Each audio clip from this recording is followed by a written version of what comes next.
কম করেছো। অনেক মঞ্চ থেকে তোমরা বেজ্জতি করে আলেমদেরকে নামিয়ে দিয়েছো, ঠিক কিনা বলো? তোমরা আলেমদের সামনে থেকে মাইক কেড়ে নিয়েছো। আমি বলেছি যেদিন গেছে একেবারেই গেছে, ভাদাস মতো লড়াই হবে, সমানে সমান, ঠিক কিনা বলো?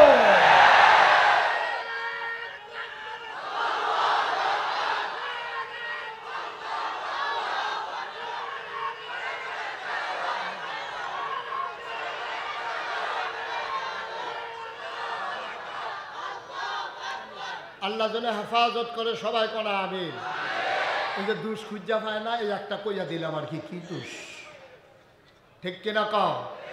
সব সবটা নবীদের ওয়ারিস, ওলামায়ে কেরাম নবীর ওয়ারিস। খুব চিন্তা করে কাজ করতে হবে। আব্দুল মালিক একজন এই ইমাম, ইমাম আবু হানিফা, ইমাম শাফি, ইমাম মালিক, ইমাম আহমদ ইবনে হাম্বল, চারটা বিখ্যাত মাযহাব আছে, হানাফি, শাফি, মালিকি, হাম্বল। আলেম তো ইমাম মালিক তো অনেক বড় ইমাম, বড় আলেম। ওই জমানার রাজা ওনার ছেলেকে আলেম বানাইতে চায়। তখন উনি ওই ইমাম মালিকের খবর দিছে, কর্মচারী পাঠাইছে, গাড়ি পাঠাইছে, কয় যাও হুজুরকে নিয়ে আসো রাজদরবারে, আমার ছেলেকে হুজুরের মতো আলেম বানাতে চাই। তখন হুজুর একটা চিঠি লেখছে বাদশার কাছে, বাদশাহ আপনি বোধহয় বুঝেন নাই, এলেম কারো দরজায় যায় না, এলেমের দরজায় মানুষ আসে। সুবহানাল্লাহ বলবেন না? এলেম কারো দরজায় যায় না, এলেমের দরজায় মানুষ আসে। শুধু আপনার ছেলেরে পড়ানোর জন্য আমারে লইয়ে যাবেন গা, আপনি যদি আলেম বানাইতে চান তাহলে আপনার ছেলেকে আমার ঘরে পাঠাই দেন। সুবহানাল্লাহ বলবেন না? এটা হচ্ছে এলেম, এটা হচ্ছে আলেম। সাংঘাতিক জিনিস। আমিন কর, জোরে কর। যেই কথাটুকুন বলতেছিলাম, আমরা সবাই জান্নাতে যেতে চাই, কথা কন, জান্নাতে যেতে চাই। তো যাইতে চান জান্নাতে, কাম করতে আসি সব জাহান্নামের, তো জান্নাতে যাবেন কেমনে? এখন আজকে সকাল থেকে এই পর্যন্ত কে কি করছেন কেউ জানে না। আল্লাহ জানে নাকি জানে না? আপনি কি ফজরের নামাজ পড়ছেন নাকি পড়েন নাই এটা আমি জানি না, আমি জানি না, আমি তো ছিলাম না আপনার পাশে। আপনি জানেন, আর জানে কে? আল্লাহ। আপনি যদি ফজরের নামাজ না পড়া থাকেন আর এখন স্লোগান দিয়া যে হগলে আমার লোকে কইলেন জান্নাতও যাইতেন চান, এটা কিরকম সাউন্ড? সাউন্ডটা কিরকম বুঝলাম না তো কিছু। কিও আপনি হুকনাথ বইয়া থেকে দোয়া পড়তেছেন, আল্লাহ গোসল যেন হইয়া যাই গা, গোসল যেন হইয়া যাই গা। আরেকবার দোয়া হইল দোষ ফারিতাম গোসল হইব, কিন্তু তুই হুকনার বিদ্যে বইয়া থাকলে, আপনি হুকনার বিদ্যে বইয়া থেকে গোসল যেন হইয়া যাই গা, দোয়া পড়লে কাম হইতো না তো, ফানিক তেমন লাগবো তো। আপনি যদি জান্নাতে যেতে চান তাইলে আপনি জান্নাতি কাজ করা লাগবে। আব্বা আপনার উপরে আল্লাহ তাবারক ওয়া তাআলা এটা ফরজ করে দিয়েছেন। এখন জান্নাতি বান্দা আমরা হচ্ছাই। এবার আসুন কেমনে জান্নাতি বান্দা হওয়া লাগবে, সবাই একটু মনোযোগের সাথে জেনে নেই। আল্লাহ বলছেন কুলু লা ইলাহা ইল্লাল্লাহ, তোমরা সবাই পড়ো লা ইলাহা ইল্লাল্লাহ। এটা কি মুশতাক ফয়জির কথা না আল্লাহর কথা? এবার সবাই মিলে আমার সাথে পড়েন লা ইলাহা ইল্লাল্লাহু মুহাম্মাদুর রাসূলুল্লাহ সাল্লাল্লাহু আলাইহি ওয়াসাল্লাম। মুহাব্বতের সাথে পড়েন লা ইলাহা, জোরে জোরে লা ইলাহা,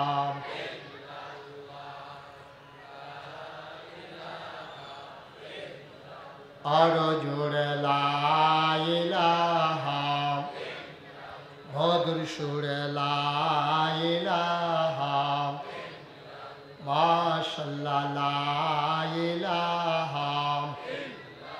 আসমান জমিন গায়রুল্লাহ, পাহাড় পর্বত গায়রুল্লাহ, আসমান জমিন গায়রুল্লাহ, পাহাড় পর্বত গায়রুল্লাহ। শুদ্ধ তুমি মাবুদ এক আল্লাহ, লা ইলাহা, জোরে জোরে লা ইলাহা, আর জোরে লা ইলাহা। মধুর সুরে লা ইলাহা মাশাআল্লাহ লা ইলাহা লা মাবুদা ইল্লাল্লাহ লা মাশুকা লা মাওজুদা লা মকসুদা জোরে জোরে লা ইলাহা और জোরে লা ইলাহা মধুর সুরে লা ইলাহা মাশাআল্লাহ লা ইলাহা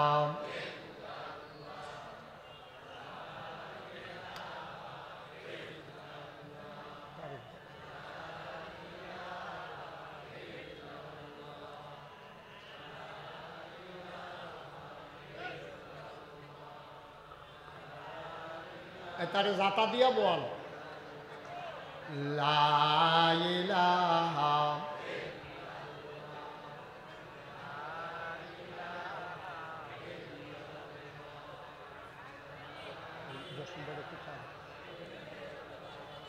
লা ইলাহা লা ইলাহা দাও তো লা ইলাহা লা ইলাহা লা ইলাহা লা না আমার কথা বাইতে বলে লা ইলাহা ইল্লাল্লাহু মুহাম্মাদুর রাসূলুল্লাহ সাল্লাল্লাহু আলাইহি ওয়াসাল্লাম। সবাই পড়েন আমিন, জুড়ে পড়েন আমিন। তাহলে সবাই আমরা জান্নাতে যেতে চাই না? মুসলমান, জান্নাতে যাওয়া একবারে কঠিন কাজ না আব্বা। এক নম্বরে তুমি কলমা পড়ে ইমানদার হয়ে গেলা, এটা হলো তোমার জন্য জান্নাতে যাওয়ার প্রথম রাস্তা। তুমি এক নম্বর শর্ত পূরণ করে দিয়েছ। আমরা সবাই মিলে আবিদপুরের মাহফিলে হাজার হাজার জনতা সবাই মিলে স্বীকার করে নিলাম আমরা ইমানদার। সুবহানাল্লাহ কয় না? আল্লাহ আমরা কলমা পড়ে নিলাম, এবার আমরা কি করব আপনি বলে দেন। আল্লাহ কয় একটা কাজ করো, আকিমুস সালাহ, তোমরা নামাজ কায়েম করো। সুবহানাল্লাহ কয় না? তোমরা নামাজ কায়েম। এটা কি আমার কথা না আল্লাহর কথা? আচ্ছা, তা আমরা একটু আল্লাহর জিগাই। হ্যাঁ আল্লাহ, আচ্ছা মনে করেন আমরা নামাজ কায়েম করলাম, তো কি হইব? ফললে কি হইব, না ফললে কি হইব? মনে করেন ফললাম আর কি, তো কি হইব? আল্লাহ কয় ইন্নাস সালাতা তানহা আনিল ফাহশাই ওয়াল মুনকার। তুমি যদি নামাজ কায়েম করো, তুমি মনে রাখবা এই নামাজ তোমাকে মন্দ কাজ, খারাপ কাজ থেকে এই নামাজ তোমারে ফিরাই রাখবে। তুমি 5 ওয়াক্ত নামাজ জামাতের সাথে আদায় করো, নামাজ তোমারে ফিরাই রাখবে। এবার আসো, নামাজ কায়েম করা কারে কয়?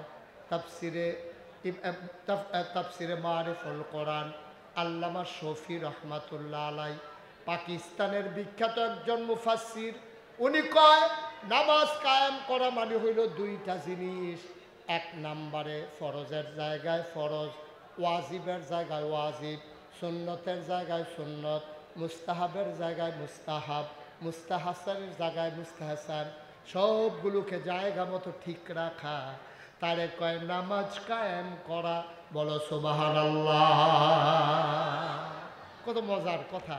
কোরআনের সবচেয়ে বড় যে সূরাটার নাম হলো সূরা বাকারা। এটার ভিতরে 276টা আয়াত, 40টা রুকু। আল্লাহ কি কয় শুনো?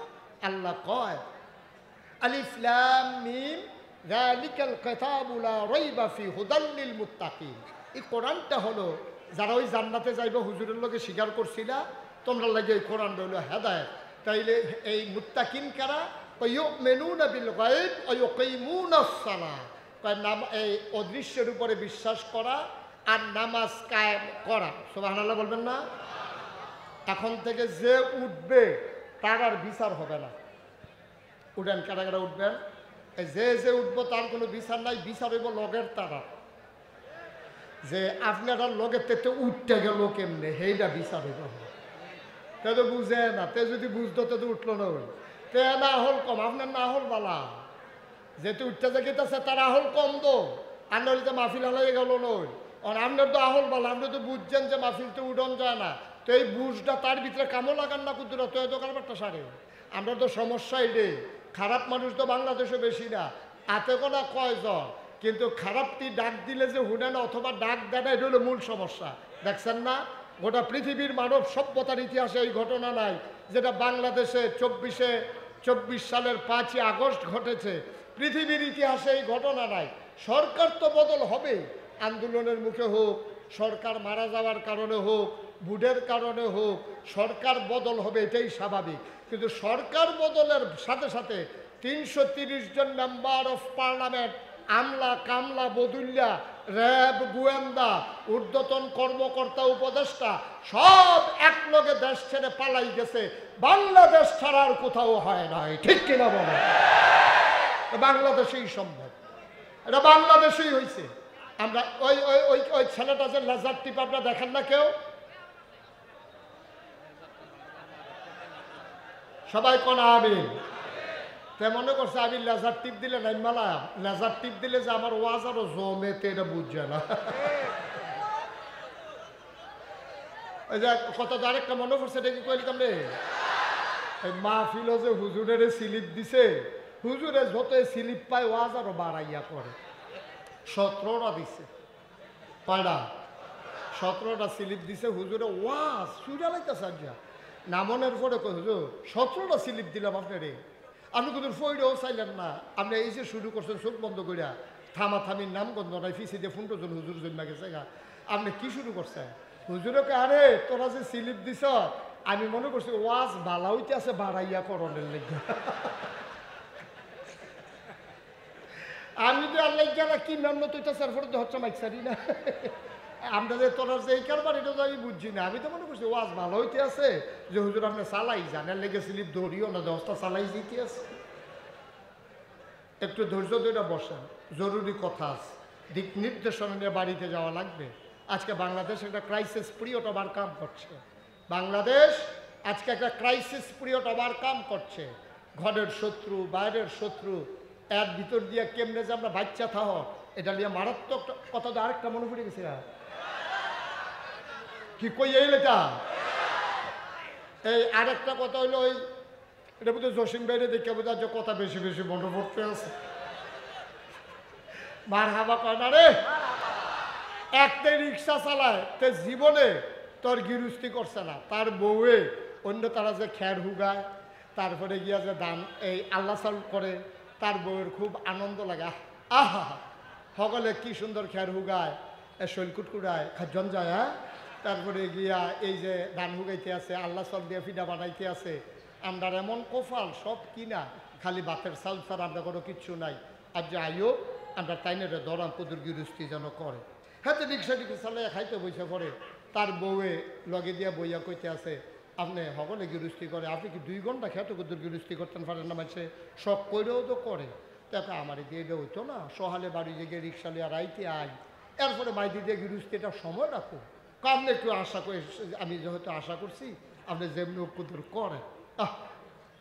এই কথা কইছে পরে তে করছে কি, 2 ঘন্টা খেত বর্গা লইয়া এটা নিতে ইরি দাম লাগাইছে, লাগানোর বালা লাগাইছে, তে আর খেত লাইলো গেছে না। তারে মানুষে বাজারও পাইয়া কয়, বেড়া তোর লাগে গিরুস্তি, তুই কিতা করছ, কারবারটা খেতরা ফেল চাইলে আর মায়া লাগে। এটা দিয়ে ঘাসে আর গাছে সমান হয়ে রয়েছে, কোনটা ধান গাছ কোনটা ঘাস বোঝা যায় না। ঘাসটি আর ধান গাছটিরে যাতে আছে, যা একটা কারবার যাইতে আছে। তা কারে না করছিলাম রে, ঘরে দিয়ে বুঝাইতাম পারছি না, কফল ওই দিয়ে হইব।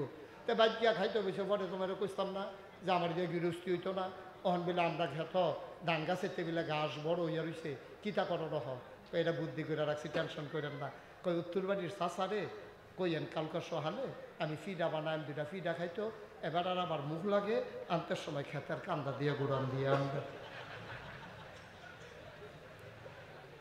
এখন এই বেরিয়ে বুদ্ধি হলো ওই ধান গাছটির মধ্যে মুখ লাগাই যখন গেলে আর নিরাম লাগতো না, খারাপ কি কেন?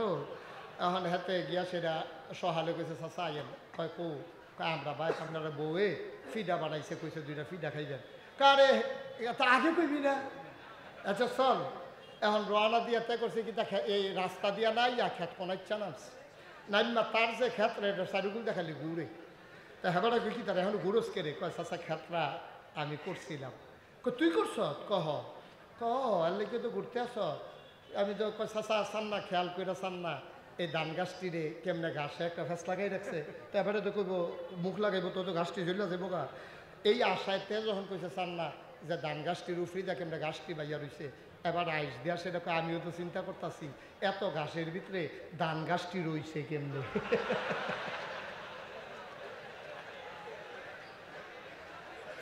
মুখ লাগানোর কথা আছিল, ঘাসও লাগাই দিছে, লাগাই দিছে কখনো ধান গাছও। এই কারবার হয়েছে এইটা নাউজুবিল্লাহ কইতা না, জোরে কইতাম না নাউজুবিল্লাহ। আল্লাহ যেন মাফ করে সবাই কোনা আমিন। তাইলে 1 নম্বরে আমরা নামাজ কায়েম করলে কি হইব? এই নামাজ কায়েম করলে নামাজ খারাপ কাজ বন্ধ কাজ থেকে ফিরাই রাখবো। নামাজ কায়েম কারে কয়? ফরজের জায়গায় ফরজ, এটিরও কয় আহকাম আরকান। এটি আছে 13টা ফরজ, বাইরে 7টা ভিতরে 6টা, মিলে কত হইছো? এই 13টা ফরজ। এই 13টা ফরজ যদি একটা ছুটতে যায় নামাজ হইব নি? এই 13টা ফরজ হলো ঘরের কোনাইল্লা ফালার মতো।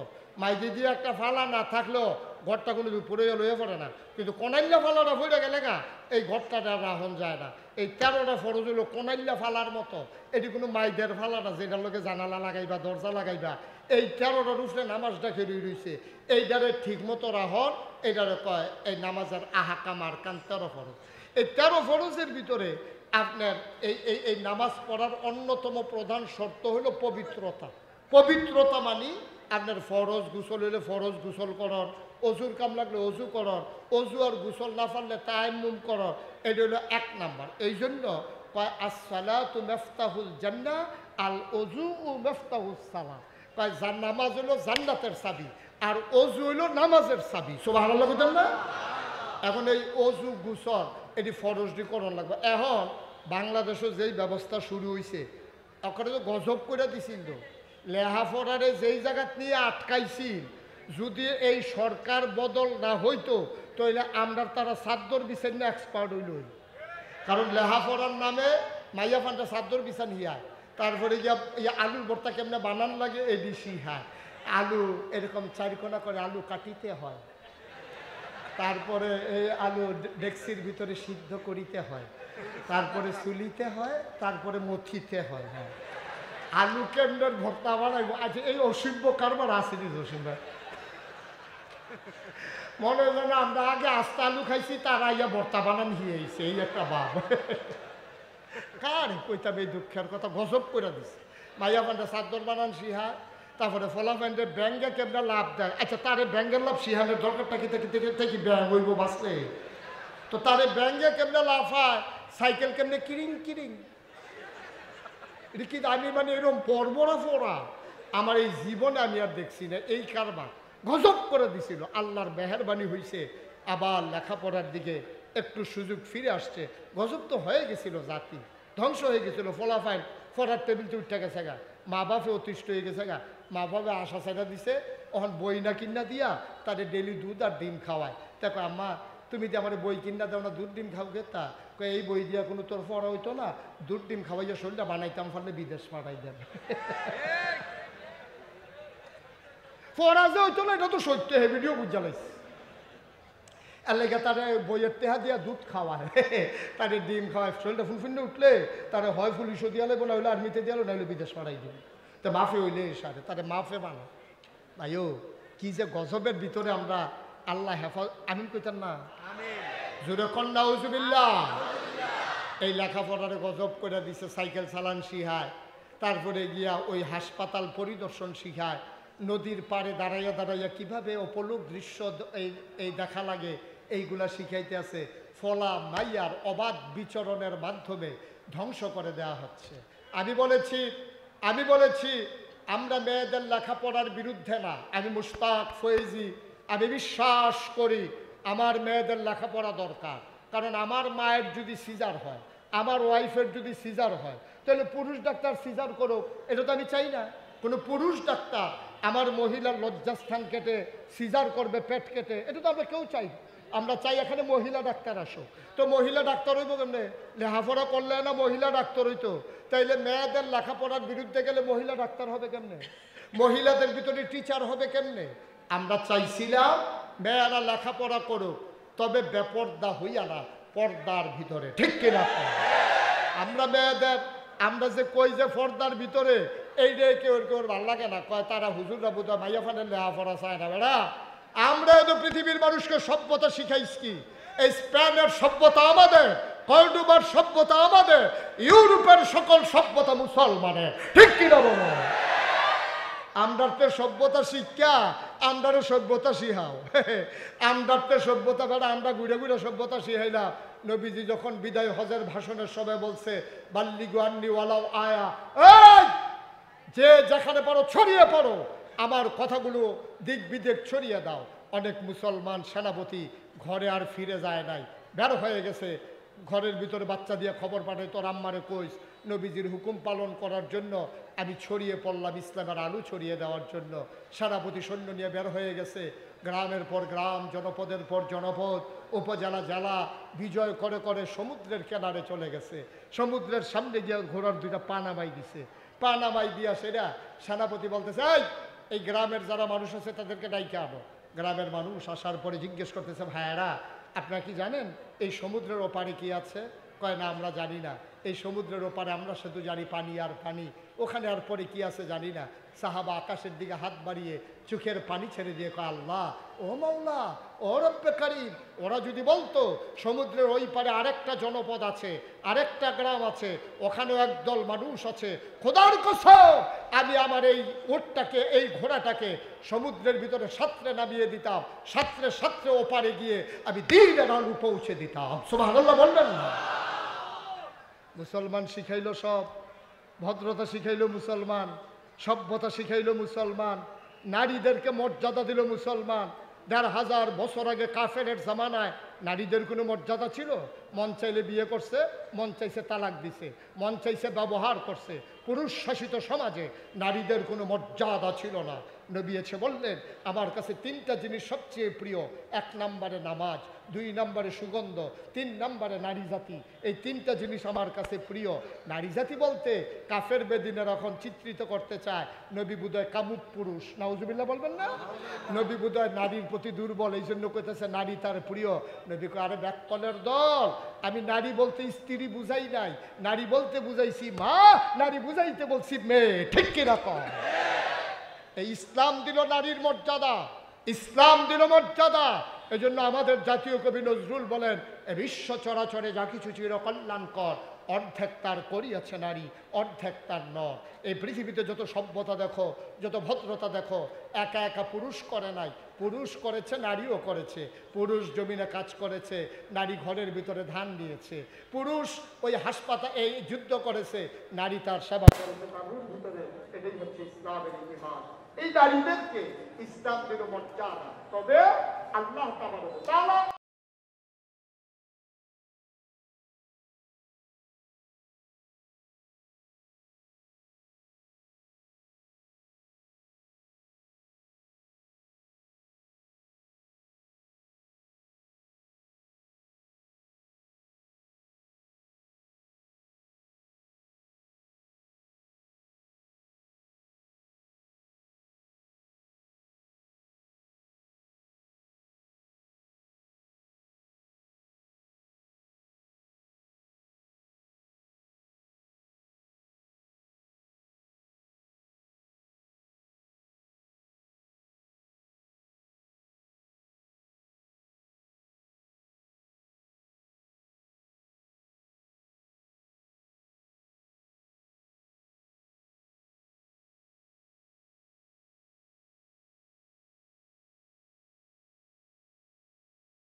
কাঙ্ক্ষিত আগামী, জনগণ নন্দিত আগামী, কোরআনের কাঙ্ক্ষিত আগামী। বাংলাদেশে জামাতে ইসলামী, বাংলাদেশে জামাতে ইসলামী, বাংলাদেশে জামাতে ইসলামী, বাংলাদেশে জামাতে ইসলামী। নীলিমা নতুন কথা বলবে, নদীরা দ্বিগুণ বেগে চলবে। নীলিমা নতুন কথা বলবে, নদীরা দ্বিগুণ বেগে চলবে। রহমের বাড়ি ধারা আসবে নামি, বাংলাদেশে জামাতে ইসলামী, বাংলাদেশে জামাতে ইসলামী, বাংলাদেশে জামাতে ইসলামী, বাংলাদেশে জামাতে ইসলামী। পাখিরা নতুন গান গাইবে, শিশুরা নতুন প্রাণ পাইবে। পাখিরা নতুন গান গাইবে, শিশুরা নতুন প্রাণ পাইবে। বাড়ি ধারা আসবে নামি, বাংলাদেশে জামাতে ইসলামী, বাংলাদেশে জামাতে ইসলামী, বাংলাদেশে জামাতে ইসলামী, বাংলাদেশে জামাতে ইসলামী। সব হারা মানুষ আর কাঁদবে না, ভিখারির মতো হাত পাতবে না। সব হারা মানুষ আর কাঁদবে না, ভিখারির মতো হাত পাতবে না। জুলুমার অবিচার যাবে থামি, বাংলাদেশে জামাতে ইসলামী, বাংলাদেশে জামাতে ইসলামী, বাংলাদেশে জামাতে ইসলামী, বাংলাদেশে জামাতে ইসলামী। লাঞ্ছিত শ্রমিকের হবে জয়, বঞ্চিত কৃষকের হবে জয়। লাঞ্ছিত শ্রমিকের হবে জয়, বঞ্চিত কৃষকের হবে জয়। অধিকার পাবে ফিরে মুক্তিকামী, বাংলাদেশে জামাতে ইসলামী, বাংলাদেশে জামাতে ইসলামী, বাংলাদেশে জামাতে ইসলামী, বাংলাদেশে জামাতে ইসলামী। গড়বে গড়বে আল্লাহর হুকুমত, গড়বে গড়বে খেলাফতে রাশেদা। জনগণ নন্দিত আগামী, কোরআনের কাঙ্ক্ষিত আগামী, জনগণ নন্দিত আগামী, কোরআনের কাঙ্ক্ষিত আগামী।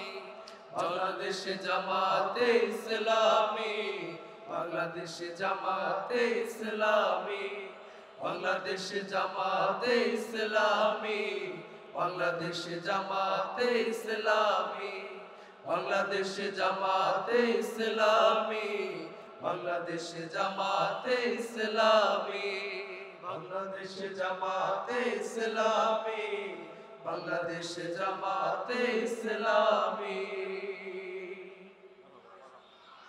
নারায়ে তাকবীর, নারায়ে তাকবীর।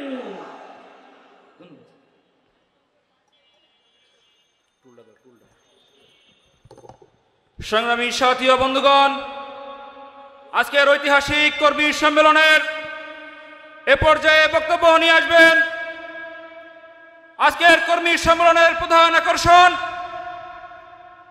বাংলাদেশ ইসলামী ছাত্র শিবিরের সাবেক কেন্দ্রীয় সভাপতি, বাংলাদেশ জামাত ইসলামীর কেন্দ্রীয় নির্বাহী পরিষদের অন্যতম সদস্য, ঢাকা মহানগরী দক্ষিণের সংগ্রামী আমির, বিশিষ্ট রাজনীতিবিদ, সমাজসেবক, মজলুম জননেতা জননেতা নুরুল ইসলাম বুলবুল। এ পর্যায়ে বক্তব্য নিয়ে আসবেন জননেতা নুরুল ইসলাম বুলবুল। নারায়ে তাকবীর।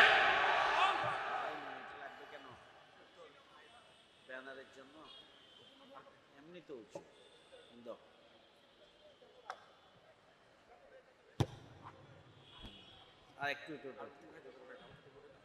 ব্যাস ঠিক আছে।